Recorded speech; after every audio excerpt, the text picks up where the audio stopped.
Good? All right.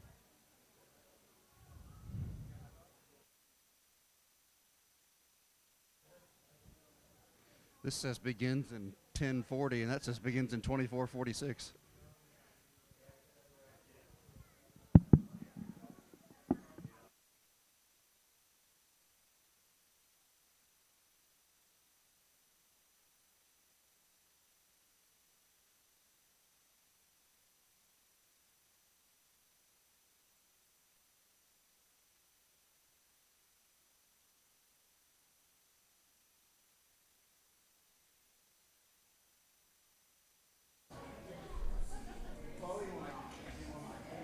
All right. You guys might want to sit in the front section to see some of the slides I have because some of them are kind of hard to see. So, just a fair warning. If you got binoculars, you might need them in the back.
We're going to wait a few more minutes. I was just testing out the clicker.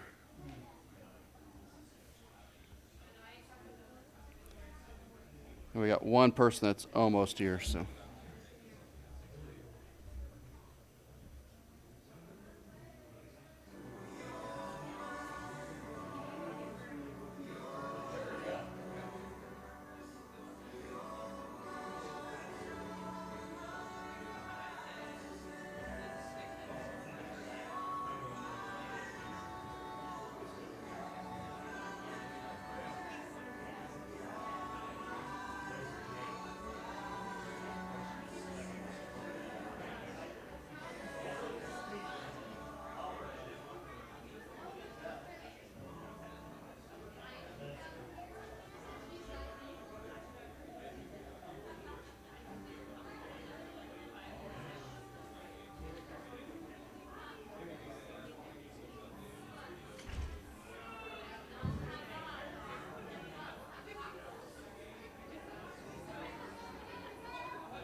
We good? All right.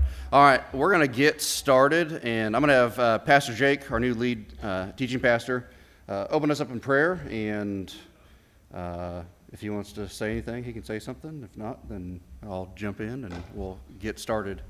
All right, great.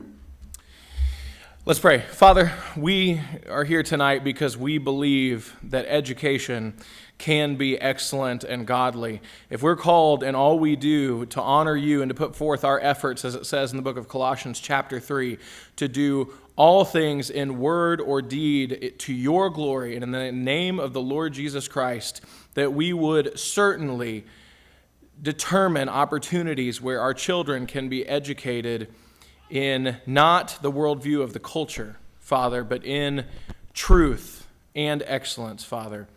And so we just pray that as we gather for this meeting, that would be our goal, that it would be our aim, that you would be the wind in our sails to carry this school the places that you want it to go, and that you would pour your Spirit into the teachers and administrators and parents and students, and that we would all work together, that our students would be able to go into society and make a difference for Christ, but also doing so in excellence of their education, Father. So I thank you that you've given us this task. I pray that we would pursue excellence tonight, and I pray, Father, that by the power of your Spirit, we would discern the best direction in which to go. We ask all this in your name. Amen. I really don't have anything to say other than I think that Tim and Rhonda and all the teachers are doing an incredible job, and I'm glad you're here tonight to support them. And I would just encourage you to spread that word to others and to pray for them because they need it. And I know that they are not looking towards their own self-interests, but towards the interests of your children and the interests of what God would have us do as a church with a school.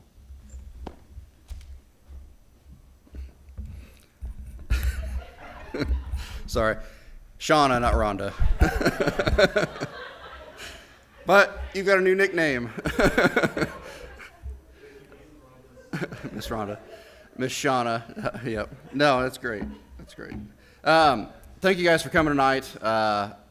If you don't know who I am, which you probably do if you've been involved with school, Pastor Tim. I'm the executive pastor here and acting administrator right now over the school.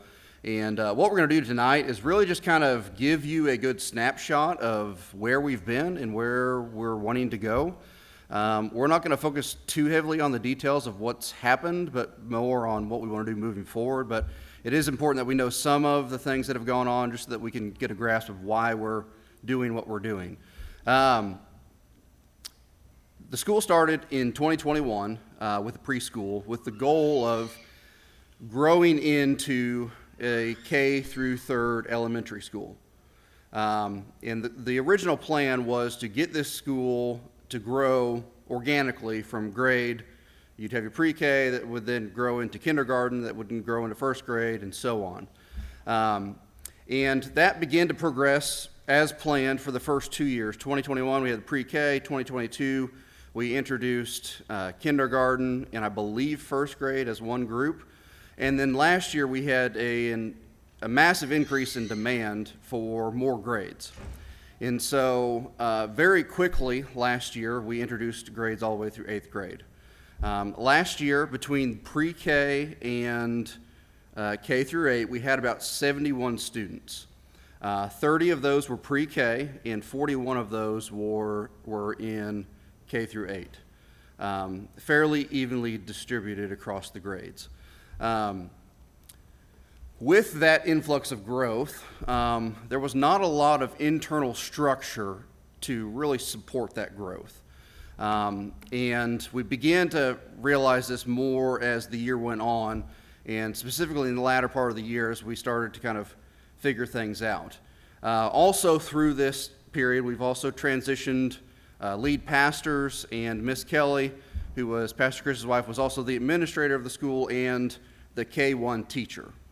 And so in December, when Chris and Kelly departed, things were handed off to me to be the administrator, and then we hired Miss Mackenzie Miller and Miss Marissa Fogarty to take the class that Kelly was teaching and to teach those students for the remainder of the year. Miss Mackenzie took half the class, I believe, Miss Mackenzie had the class for first grade. Miss Fogarty had the kindergartners just for half a day every day, and then they would join Miss Mackenzie in her class in the afternoon. Miss Mackenzie or Miss Miller? I feel weird calling you Miss Miller. So we started to finish the year off with that. When I stepped in December, we began to kind of figure things out, where we were, what was going on, and started to implement things to get us ready for this school year. Some of the things that we implemented, the first thing was the FACS SIS system, our student information system. And what that is an online platform that allows us to enroll students, to track tuition payments, to set up classes and put all their grades through that system. It's a portal that parents can communicate with teachers on once we get it set up. There's a lot of bells and whistles to that. They're going to make things much more efficient for the school and centralize everything. When I took the reins in January, everything was pretty much either paper documentation or spread out through different files. And so the goal was to kind of consolidate all that, make it easier to track so that we knew where we're at as a school and where we're going.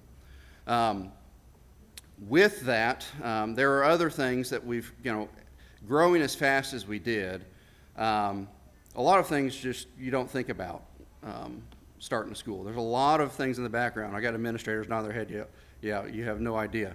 There's a lot of things that go to making a school function and work.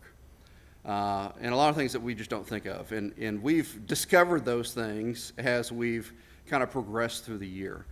We finished last year strong. We began that process of implementing that new system. That system has been implemented, but there's a lot of things that we're still learning and still figuring out. This is all new to me. This is all new to the teachers. But once that system is in place, we'll have an app that parents can have to access grades, communicate with teachers, and streamline that process, as well as pay tuition, track tuition, and keep all of those things well documented. Last school year, the way things were set up, we just weren't set up for the scale that we stepped into. And so part of that system was getting us up to scale to where we can function as we need to function and track everything that we need to track. As we got to the end of last year, because of, think of it like an operating system for a computer. When you upgrade your operating system, you can put in new programs on it that are more up to date and function faster and better. We were operating on an old operating system that was designed for a church that we were trying to use to operate a large-scale school. And so this last year is really just trying to upgrade that operating system to get us functioning quicker, better, more efficiently, knowing where we're at, knowing where we're going, and that system is going to help us do that. Part of the discovery in upgrading all of those things and trying to track everything down was the fact that the school was hemorrhaging money.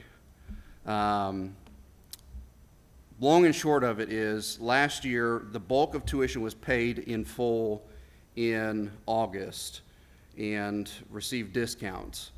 And the school's balance of cash was gone in December. And so only the tuition coming in from January through the rest of the year was all that was coming in to pay for the school, which when 60 to 70% of your tuition is paid in August, that leaves you a very small chunk of change. And so what that amounted to at the end of last year was we discovered that we had run up a deficit of about $68,000 for the school that the church picked up and paid for. Thankfully, the church had the money.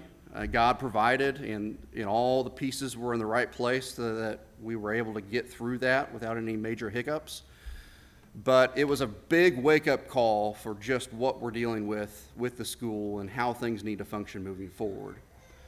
A part of that system is to get our books separated with the school and the church. Now with tuition going through the fax information system, we can track tuition payments versus what is giving to the church. Part of the problem that we had last year was everything flowed into one system, and we could track it and find where it was going, and we can account for everything that came in, but it made it very difficult to just pull a report and do that quickly and have a good grasp of where we're at. And so by separating these things with the new system, we're able to pull reports. I looked this morning to update a few things for tonight so that we can have better numbers and better tracking of the school. It was originally proposed in the budget that we had received last year that the school was going to cost us about $165,000 to run a year. Really, it's about $220,000. And that's being very conservative and very generous with the church picking up more things on that bill than what really is the church's expenses. So in that $220,000 that it took us to run the school last year, the bulk of that was salary. There was money spent on copies in the copy machine, just startup cost, curriculum, all those types of things, which some of that we don't have this year, so we're able to offset some of that. And just the cost of getting the school going. That doesn't factor in all the plumbing expenses that we had from the school, all the times that we called Roto-Rooter, all the times that we've had to have the guts and the toilets replaced, the one water heater that we had to replace last year, and just the general maintenance and the utilities that the school uses at the church. Now, nobody's ticked off or mad about those things.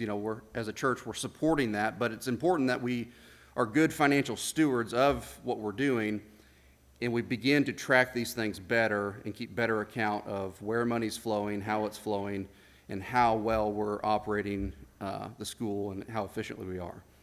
And so we're working on all of those things to get in place. There's things on the church side that we're working on with the finance team and how we record things and track things. Getting the fax system is helping us track the school side, but there's more to do with that, and we're going to discuss some of those things a little bit further tonight. This year we started the year off a little bit different than last year. We did not have a preschool teacher secured until we got closer to the school year, and for numerous reasons, but what we ended up doing is we do have a pre-K class this year, but we capped it at 1 just for budgetary reasons and staffing reasons. So this year we have a small pre-K group that will move up hopefully next year into our kindergarten, but we did cap that, which I'll get to that here in a minute. A little bit about the school. Last summer, it'd be a year ago, before the 2023 school year, I sat down with Kelly and began to help her work out a mission and vision statement for the school. Some of the things that we're going to talk about a little bit later, they're going to be working with these things, maybe fine-tuning them and working to plan strategically for the future. But right now, as the school functions, our mission is to provide a Christ-centered, engaging learning environment that promotes both academic and spiritual growth. The vision of the school is to lay a solid biblical foundation leading to lives that glorify God, equipping every child to grow in wisdom, both academically and spiritually. We see our students as tomorrow's leaders, prepared to impact the world for Christ, rooted in faith and excelling across their pursuits. So that's what we're trying to accomplish. And it's a very noble goal that we've set out as a body of believers to accomplish. But as we progress through tonight's meetings and future meetings, we also need to be very cognizant that we are good stewards and take account of what we're doing and doing it well. There are a lot of noble causes, but we can't take up every noble cause. This is not me saying, get rid of the school. This is not me advocating for anything, but we need to go into this sober-minded and have some conversations about the future of the school and where we need to go with it. So we can get more into that as we move forward. Some of the improvements that we made this last year to kind of get us prepared for this year and get us on a better footing for the future. I talked about the fax system. We updated our student school handbook this year. Last year, as quickly as we jumped in, that structure just wasn't there. There wasn't a lot to work with for the teachers on discipline side. There wasn't a lot of information for parents to go to understand how the kids are to be picked up, when they're to be dropped off, that kind of information, at least not consolidated. And so we updated that this summer, and you can actually get that on the school website or the church app. So if you've got the church app and you open up the tabs, at the bottom of that list, it'll say school handbook, and you can go through the whole entire handbook on the app. It's a little bit harder to navigate than if you just download it from the school website, which is cornerstonebaptistschool.com, but you can get it in both places. And what's in the handbook, it lays out our mission, vision, lays out how the school is going to operate, how we handle discipline, our statements of faith, and all the details that go into running and managing the school and working and communicating with the school. It's a work in progress. There are things that we started the school year, and somebody said, did we put an inclement weather policy in there? Nope, forgot about that one. There's just a lot of details that go into a school, and there's going to be this continual growth pattern that we're going to have and continually fine-tuning what we do. But we've got that updated, and you can access it there. We have an assistant administrator, Ms. Shauna. About mid-February last year, I said, holy cow, we need somebody else in here. I need help. And we brought Ms. Shauna on last year as kind of a test run to see how things would go. Ms. Shauna is functioning really as the principal. She's the one operating day-to-day for us. handling all the discipline issues with the kids and opening the door and answering the phones for parents. And she is the liaison on the school side and does a really great job at that. She's also a stand-in substitute. So if we've got a teacher sick, she's kind of the first call. She's already there. She can fill in for them if they've got to leave for something or if they're gone. And so she's doing great, and it's really helped out a lot. There's just a lot that go into it, and it takes a lot of individuals to run a school. And Ms. Shauna's doing a great job.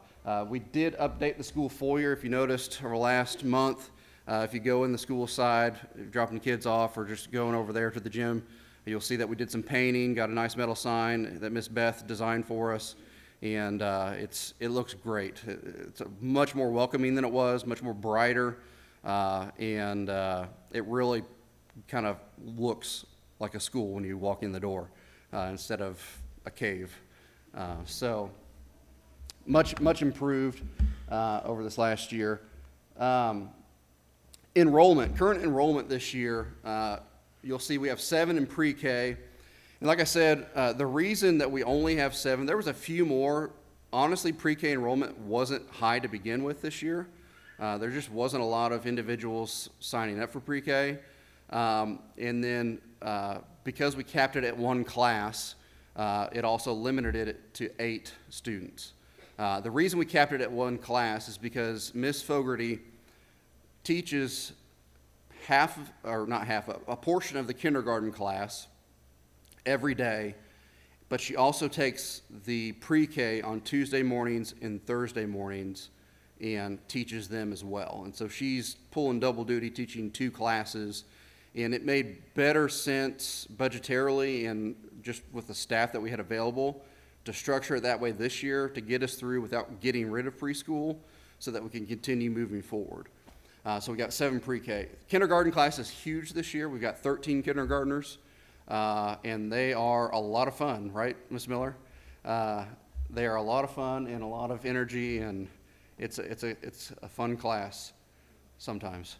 First grade is we've got 4. Second grade we've got 7. Third grade we've got 2. Almost said second. Fourth grade we've got 5. Fifth grade we've got 5. Sixth grade there's 3. Seventh grade there's 1, and we have no 8th graders. The way our classes are broken down is kindergarten and first grade are together, second and third grade are together, fourth and fifth are together, and sixth, seventh, and eighth are together. So roughly averaging about 10 kids per class. That's a fairly good number, teacher-to-student ratio, but there are some financial constraints with our current tuition framework that make this really hard to function as it is, and we'll get into that. Financially, the financial forecast for this year, I'm going to use mic 1 so I can come over here and use my laser.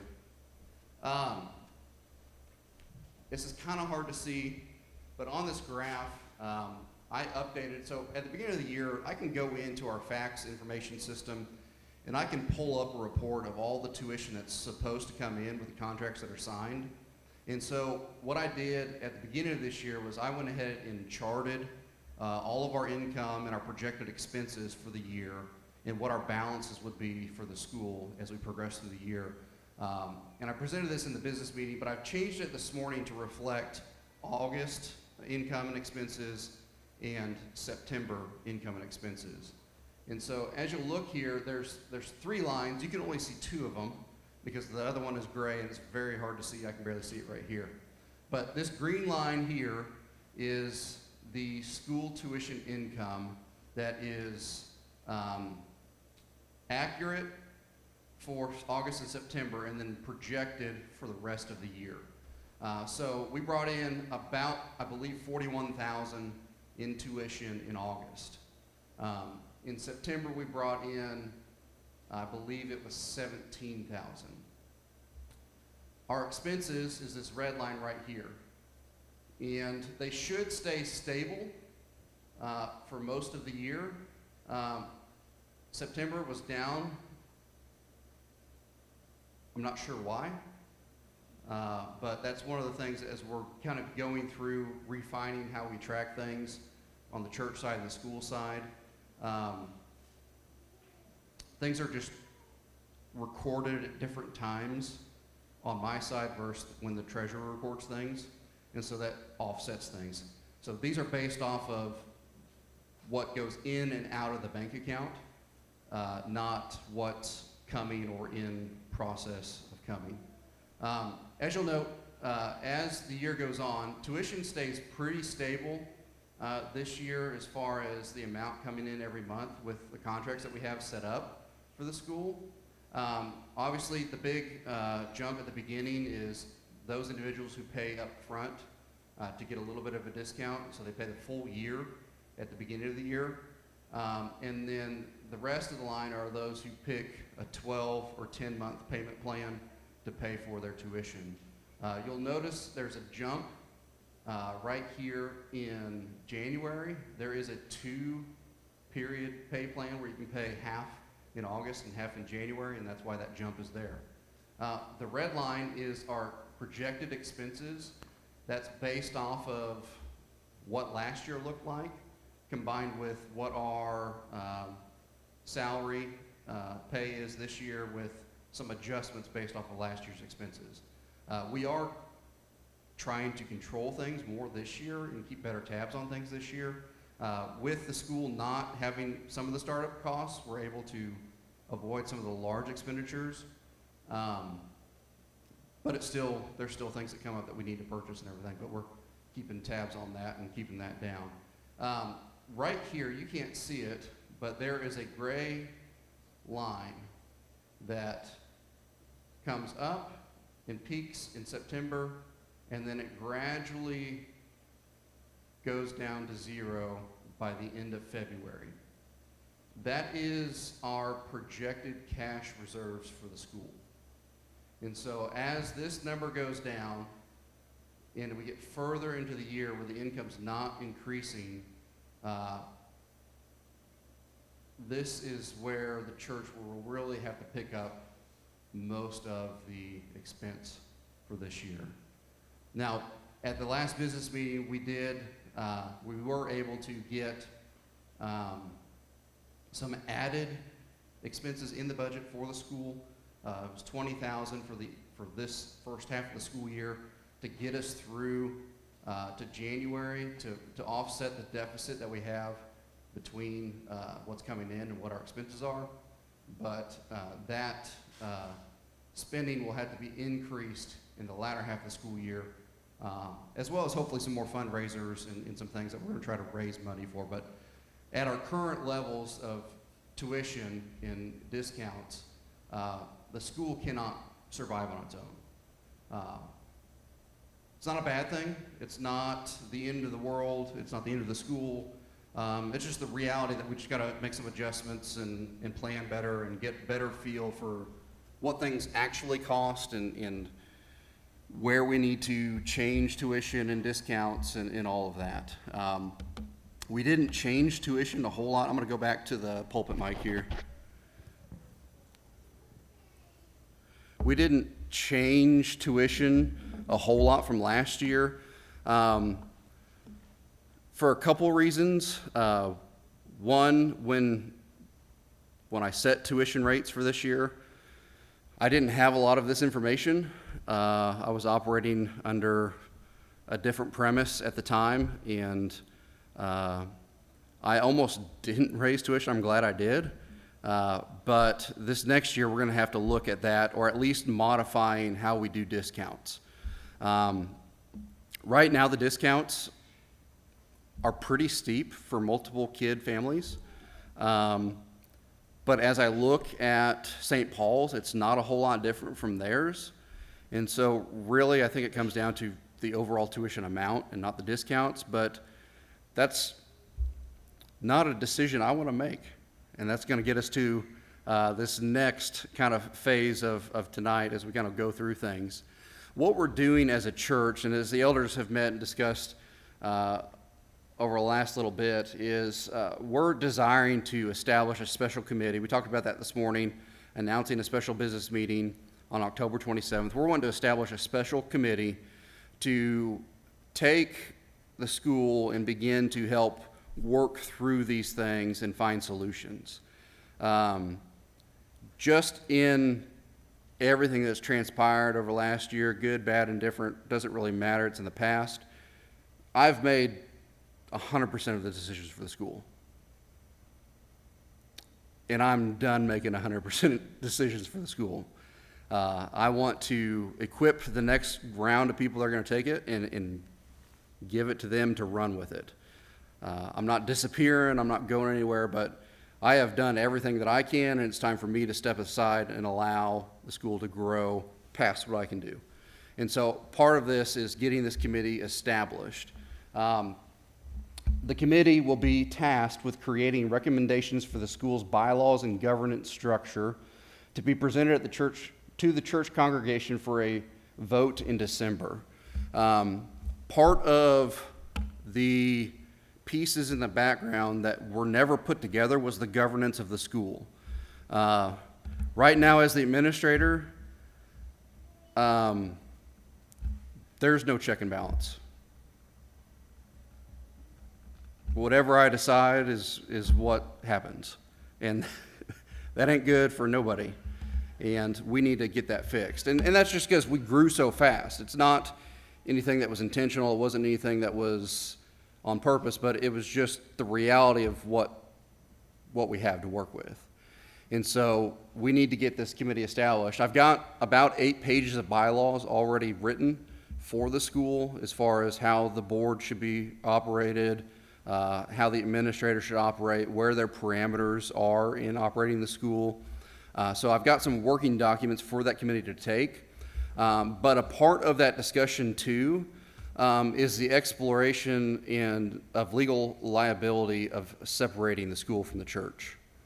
The more I get into it and the more I work through it and talk with individuals, I really think the school needs to be a separate entity outside of the church for multiple reasons.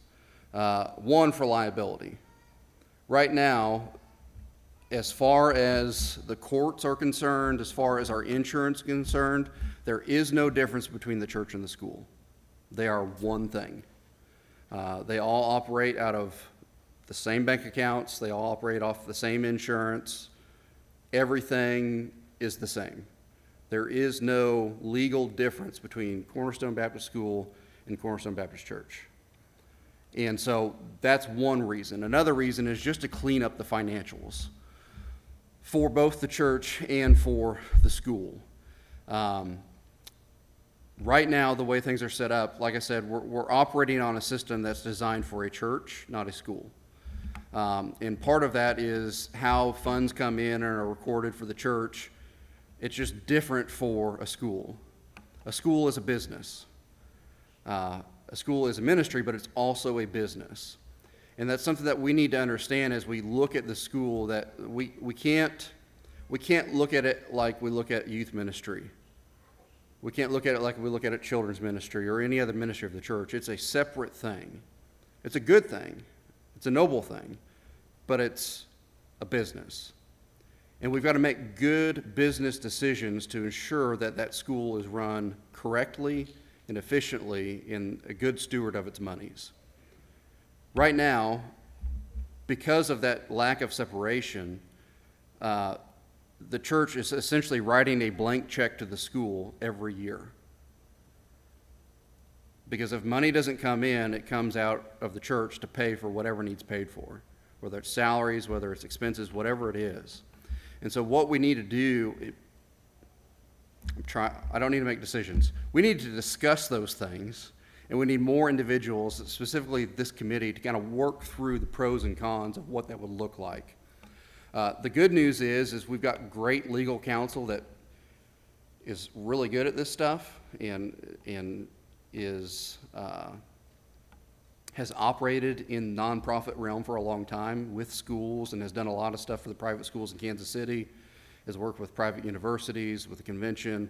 So we've got a lot of great legal counsel that we can tap into to help structure these things, but we need to begin to work through these things and get these established so that we're secure both on the church side and the school side for both of our longevity. Something bad happens at the school, it could take this whole place under like that. And there would be no Cornerstone Baptist Church.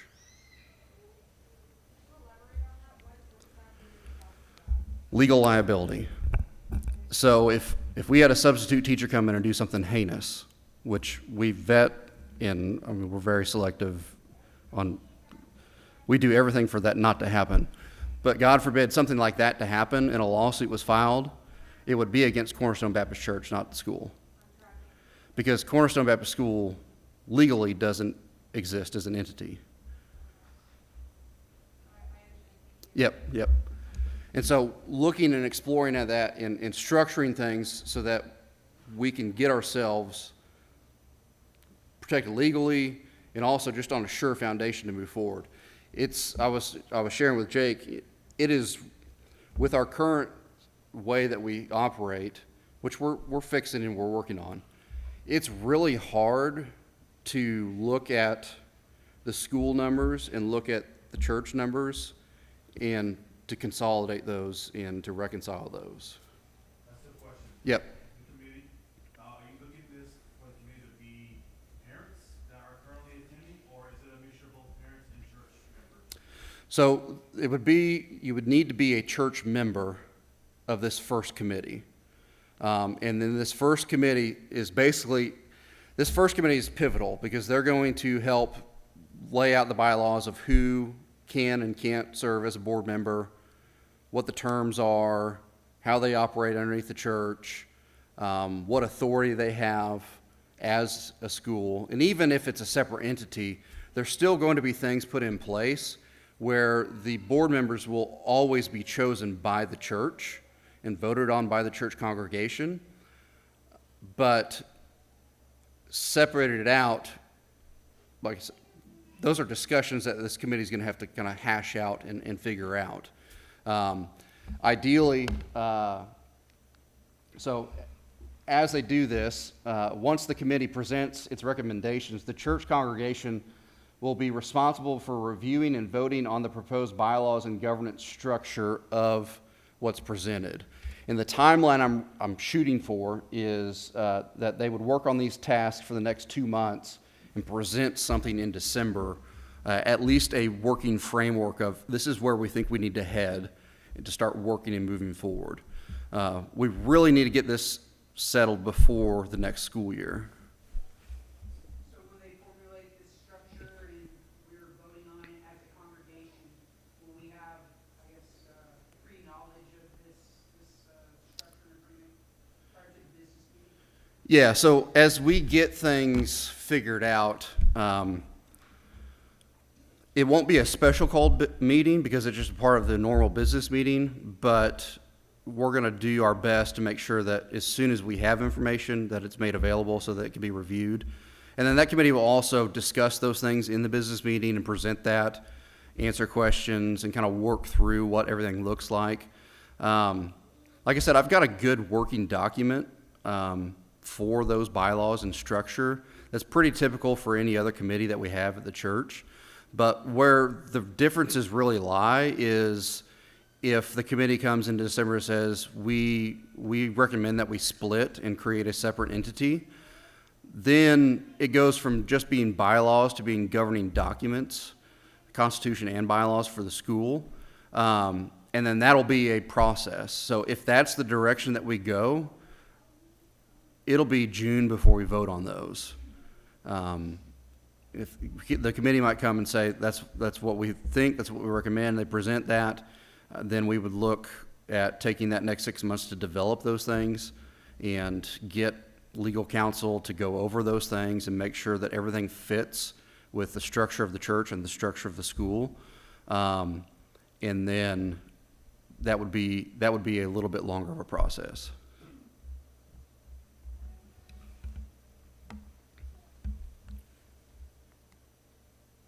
Q&A. Okay.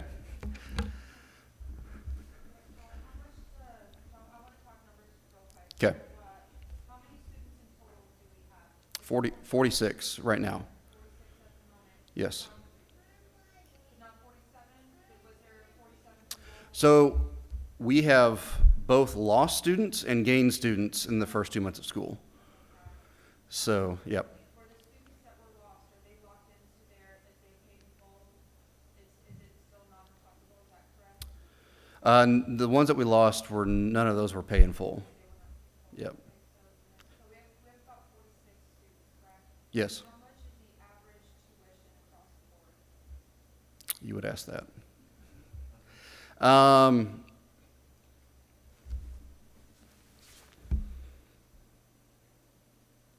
The one thing I didn't think about preparing. You're fine. We're probably, I can just add it up real quick. I can get that answer.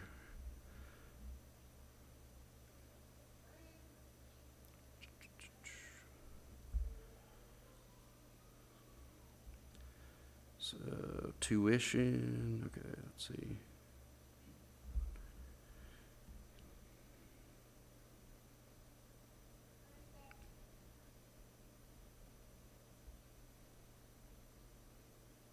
About 2,600. Yeah, the discounts hurt. Yeah. So standard tuition, 4,400. There's discount for church members, and then there's discounts for multiple kids. And so what I did this last year was I raised everything up $200 across the board. But that's going to be a serious discussion that this committee is going to have to discuss. And so a part of forming this committee too is those 5 individuals, as they work through these things, the goal would be that they would then roll on to become the first board with a stair-stepped term.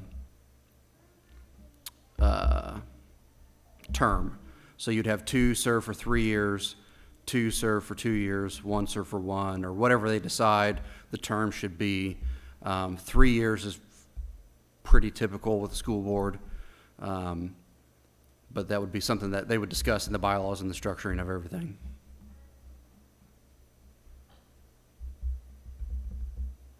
And then just so we're clear, you said the operating cost of the school is upwards of 200,000, correct? It's every bit of 220. Yeah. I'm budgeting, trying to get lower than that this year. And we're doing what we can to shave those costs down, but there's really not a lot that we can shave down because there's a lot we're still not paying for. There are a lot of things in the background that that we don't pay for, that the school is going to have to pay for in the future. IT, just keeping that stuff up.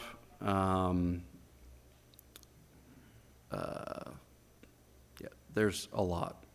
There's a lot of background things that you just don't think about until it breaks or you need it, and then it's like, oh, forgot about that.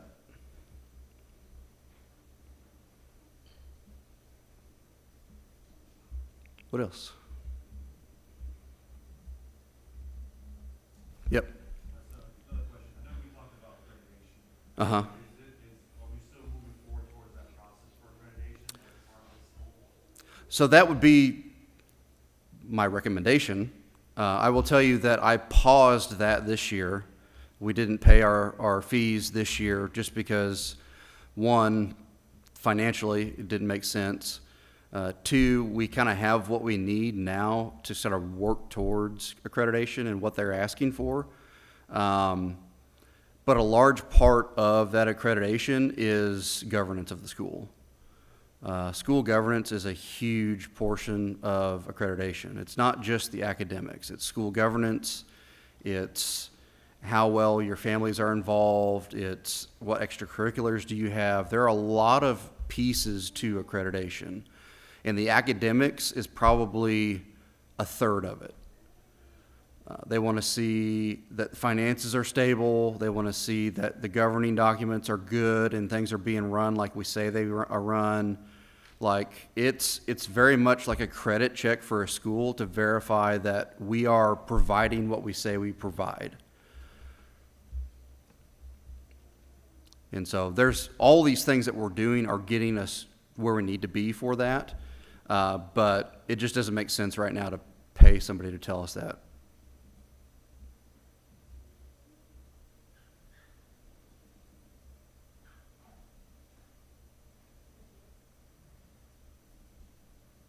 What else? Yeah.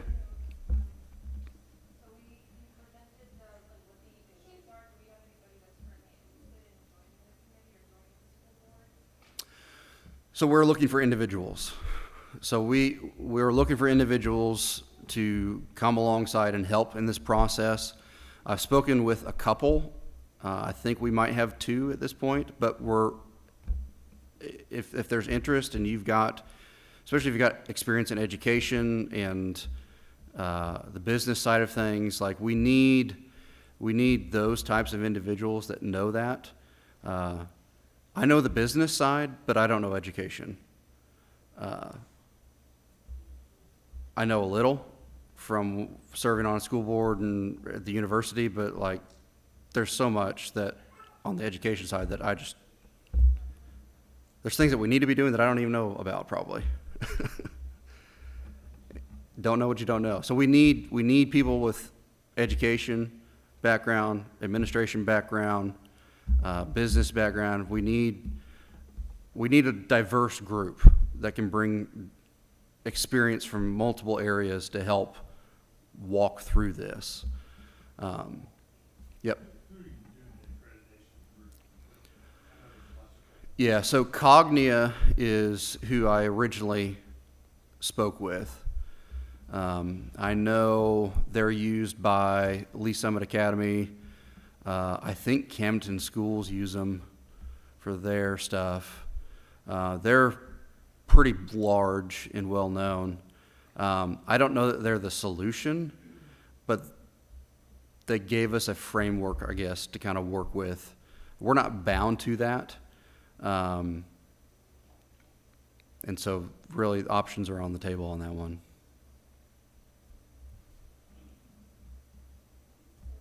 Yep. Separating church from school, I guess what does that look? So we separated the church from the school and it's its own entity. Mm-hmm. Would it still follow our laws or what we feel is?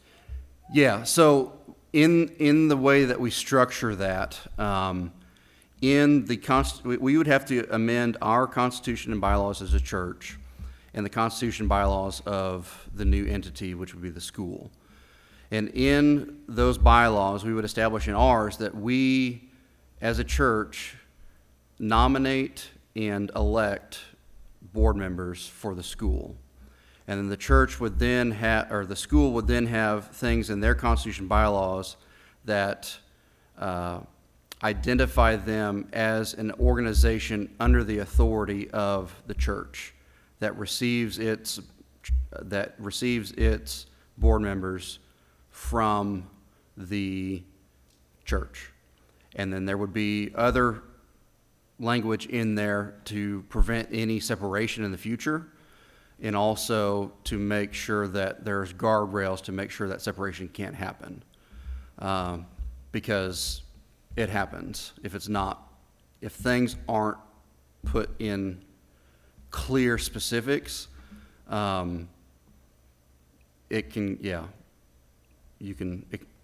organizations can go rogue. And so it would still be under the same faith statements as the church. It would still need to operate under the same convictions of the church. In a lot of ways, it would just model our same stuff that we have, but it would be framed around the operation of a school, and then very clear language both ways that the board member serves as a fiduciary to both the church, a representative of the church acting in the church's best interest, and also a fiduciary of the school, serving the school and acting in the school's best interest. And so there's a lot of legal jargon that would have to be put in there, but the framework it's nothing new outside of us. There are other organizations that operate that way. Just to make sure, because I hate to ask this question. I will tell you,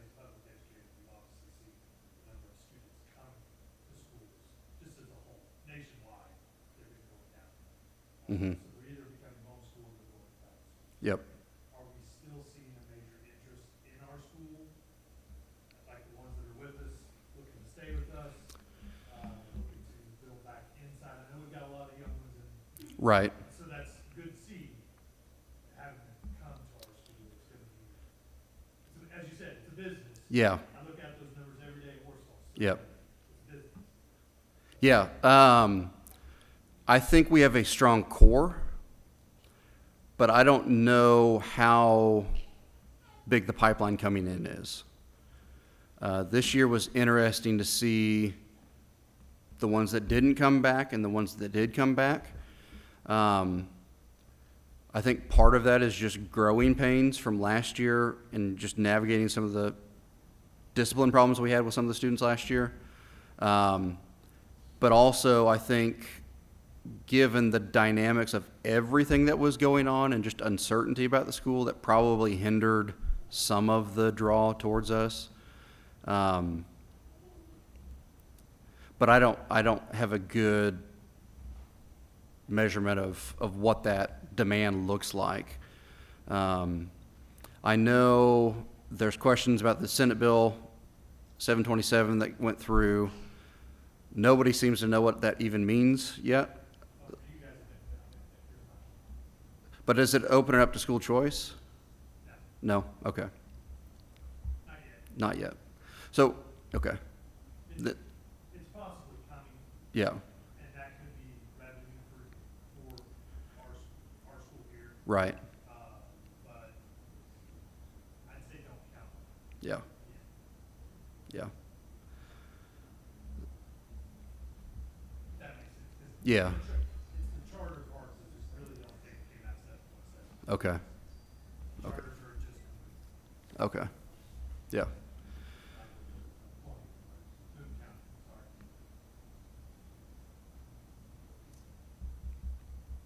So as far as pipeline coming in, I don't have a good feel. This year was the first year that I walked through enrollment ever. So I didn't really know what to expect, and I don't know if this year was a good litmus test just with everything going on for demand. I know last year what drove a lot of the growth was just large families. And we had a few jump on early that had some larger families, but then they backed out. And while our tuition is really cheap, I think it's really expensive for most people. And that's my concern. Yeah. Raising the tuition. And that's really the challenge that one of the challenges we're facing is if we raise tuition, how many students do you lose? And does it make it a wash? So along those lines, if you had the tuition set at what it's set at this year, what would be like the optimal number of students per class to support? Well, it depends on how many siblings. No, like So optimal students, 15 students a teacher, or do you know what I mean? yeah, so, I mean, at our current average, let's see, You have to have 84 students. yeah.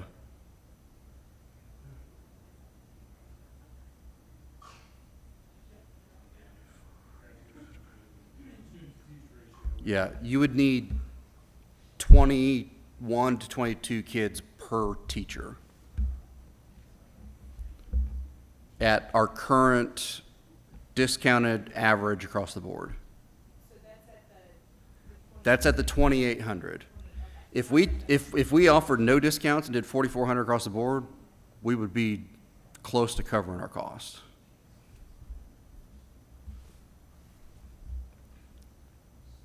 So I know that you have said that this is a business, and I agree that we're supposed to be good stewards. When we originally talked about this mission of a school or tackling Christian education, was there a thought of at what point are we willing to support the school in that?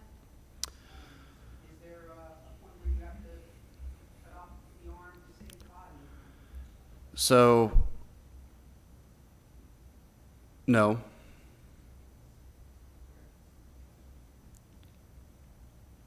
Yeah. And that's one of the things, like, that's the hard decision that the church has got to decide. Because at some point, the church is going to have to say, we are going to budget. So this year, the school is going to require $50,000 at minimum from the church for the school year. The church is either going to have to say, okay, we're going to commit to $50,000 every year for the school, and that's it. Or, yeah, I mean, the church is going to have to just draw a line in the sand. And part of separating entities is the church would say, okay, we're committing to this number. The school needs to come up with the rest. The school needs to fundraise. The school needs to figure out what tuition needs to be, figure out all the breakdown of how it needs to operate. Like, all of that would then have to be decided and worked through with the board and whoever the administrator is. Do we have, yep. Along those lines, the survey sent out asking what percentage of the church's budget the school to have. Was there much response to that?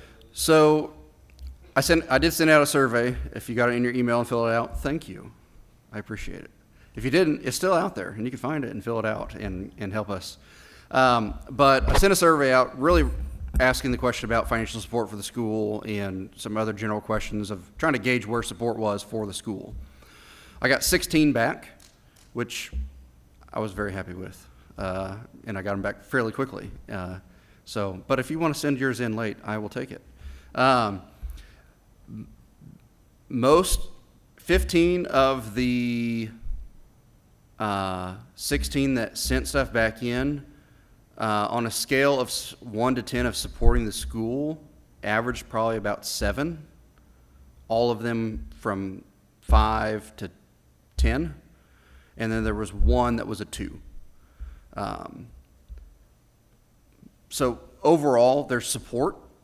The support varied in percentage. Most was more on the lower percent of 5 to 10% of the church budget to allocate towards the school. There's a few that were higher, and there was a few that were not.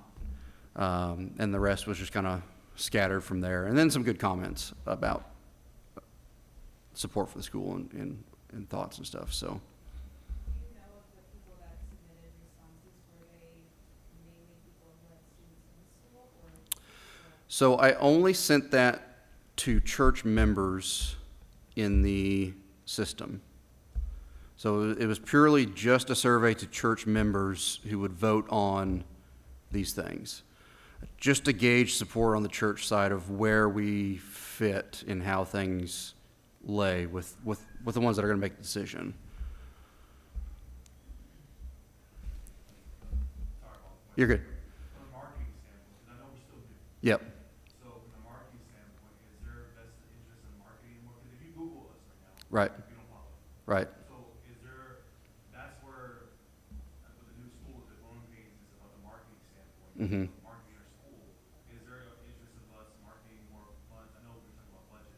Yeah. Towards the marketing piece more, so we can get more interest around and grow that piece of it, because that's just a part of the growing. Yeah. Yeah, and we've done a little bit, but I think that's a major component, but I think it's a component that's got to come after all the governance structure for the board to kind of discuss that and help the administrator allocate those things. Right now, Beth makes a lot of stuff for us. I built the website, I run all the emails, I'm all the IT, I'm all the marketing. I don't have time to do all of those things. And that's what I said, there's just a lot of things that go into running the school that you just don't think about until you need it. And so that would be something for the board to kind of work through. But yes, I mean, we do need to market more. And I think once we get these things ironed out, and start marketing and get a good foundation, I think it's going to grow. Like I don't have any doubt of the success of the school. We've just got to lay a solid foundation before we build any higher.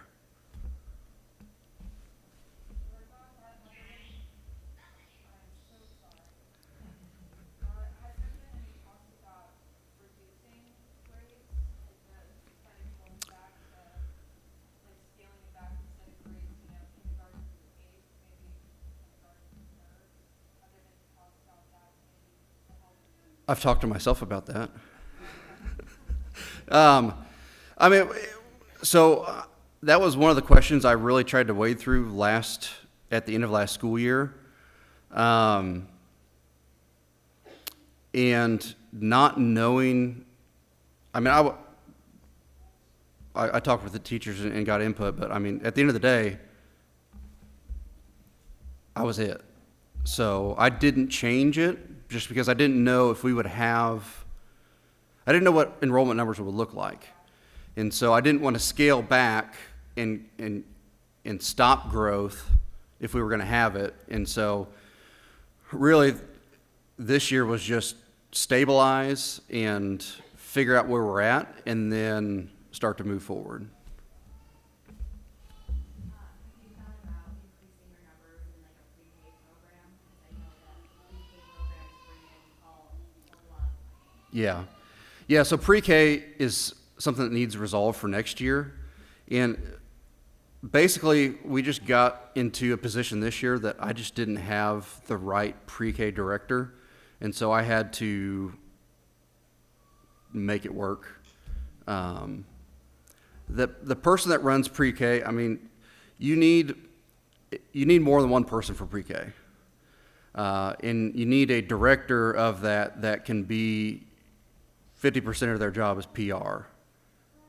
Talking with parents, building good relationships, sharing what's going on at the school, keeping those open lines of communication, and really building up the atmosphere of the program. And you need a good, solid person that can be in there supporting them and helping teach. And we just didn't have those pieces.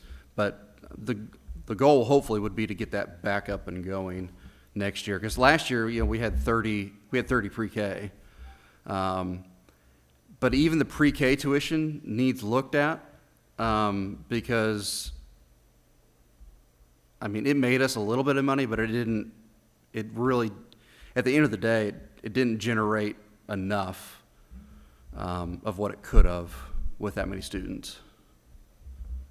What you gotta realize is if the pre-K part goes well, Yeah, it fosters the possibilities of first, second, third, fourth. yeah, yeah. So, And that's, I mean, the pre-K, like, that's an animal that I barely know what I'm doing on this K through 8. I know nothing about pre-K. And that we need the right person that can come in and just direct that and run that. And, I mean, that really is almost a separate thing from the school. But it needs to be developed to develop that pipeline. And I think, part of our 13 kindergartners is because most of them were in pre-K last year. And so it definitely, we can see that, but we've got to get a better grasp of that program, just like everything else, and get it a good, solid foundation on how it needs to operate and move it forward. How is this committee being chosen? Is that the business meeting coming up, or something interesting? How did they? Yes, so the elders, so per our Constitution bylaws, the elders can establish special committees in the church when needed for projects or things that come up. And so the eldership will bring a recommendation to the church on October 27th after the church service in that special called business meeting that we announced this morning. And at that time, we'll present 5 individuals and kind of lay out the plan of what we want these individuals to do with the special committee for the church to vote on and approve. And then once that's voted on and approved in that October 27th meeting, then that group of 5 will then begin meeting with me to begin working through this process. Part of the structure that it will have at least for now is an ex officio member that's an elder on that committee, it'll be me. Just getting all the information that's needed and helping hand things off and just make sure the transition is smooth, and then aiding in whatever needs to be aided in moving forward. But if you're interested, let me know, let Roger or Jake know. And then as we get names, if we get more than 5, then we'll kind of pray over those and discuss those and try to figure out who we believe is the right fit for this time, and then present those individuals. So the sooner that you know that there's interest, the sooner we need to know, so that we can kind of get that moving and ready for October 27th.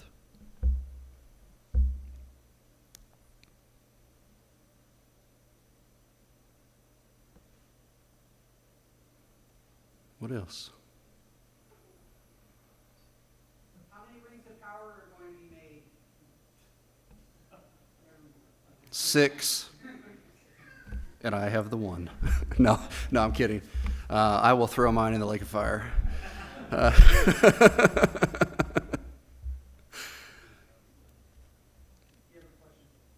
somebody in, because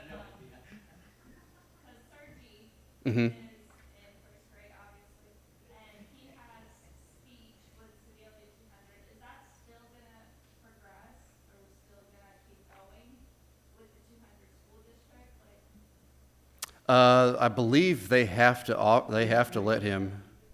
okay, Yeah. because he's coming up in November, he has to go through the process again of Uh-huh. reapplying, and then that's a whole nother thing, because, I mean, Kelly handled all of that. As his parent, I just showed up to the meeting, and they presented me with all of his Yeah. stats, and, you know, that's what we do every Wednesday now, is Yeah.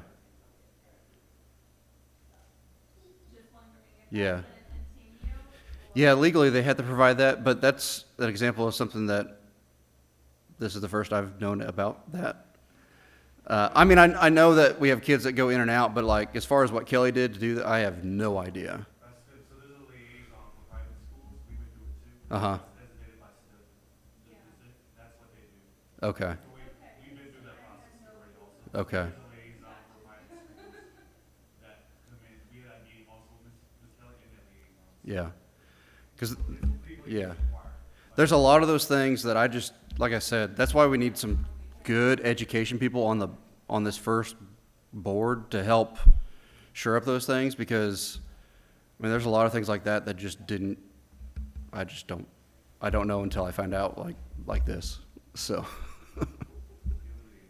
Speaking from somebody that has multiple kids here, if you were to, you know, downsize to just third grade, I mean, that would be me driving somebody to Skyline and then the other two here. right, Doesn't make sense, because she would still, like my oldest would still have to go to an elementary school. right, So, I mean, if we were to do something like that, I think as a parent, we would have to probably cap it at 4th grade, mm-hmm, because then they would just go to the middle school, and that would kind of make yeah, life easier for parents, as opposed to them having to pick up and drop off multiple kids after.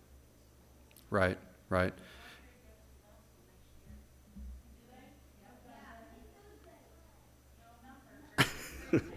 He's wishing. Yeah, there's a lot, I mean, there's just a lot of factors in deciding how many grades you have. Like, and that's why we need a committee to kind of work through those things. I don't have a good answer to those things. And those are some of the things that we discussed just with the teachers last year, and I discussed with just other individuals as we were looking at this school year of, you know, do we scale back, and what do you scale back to? And like, there's no good path of regression. And so we've just got to put our heads together and figure out if that's even an option or whether we just buckle up and just press through and work and get in the pipeline.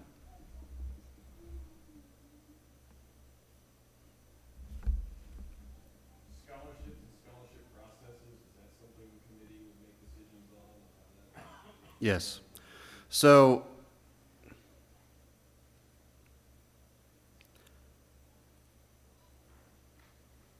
yes. Yep.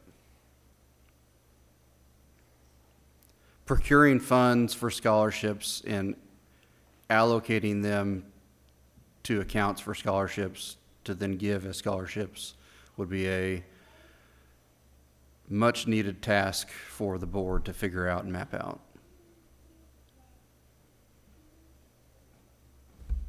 How much money did we make with the fundraiser? I posted it. It was 44, 4,500, 4,300.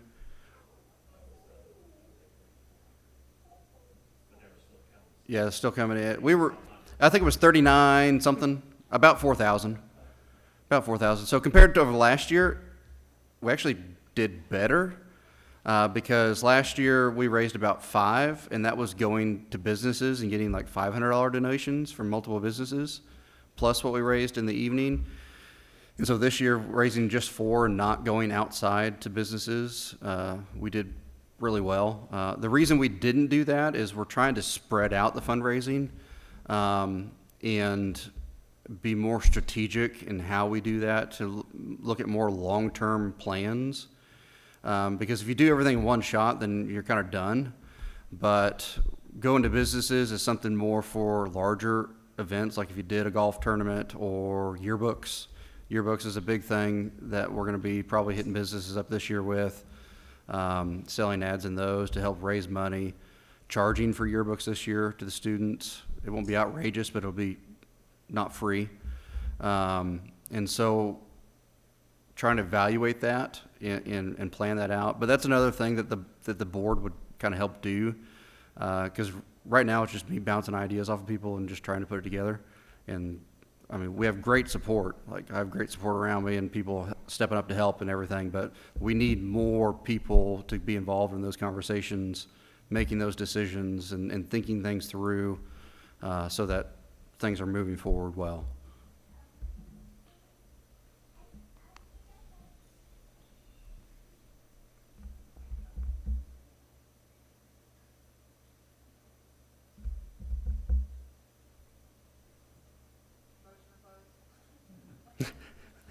Any other questions? You got a second? Got a motion? Okay. If we'll wrap things up. If you've got other questions, feel free to ask me. I'm an open book.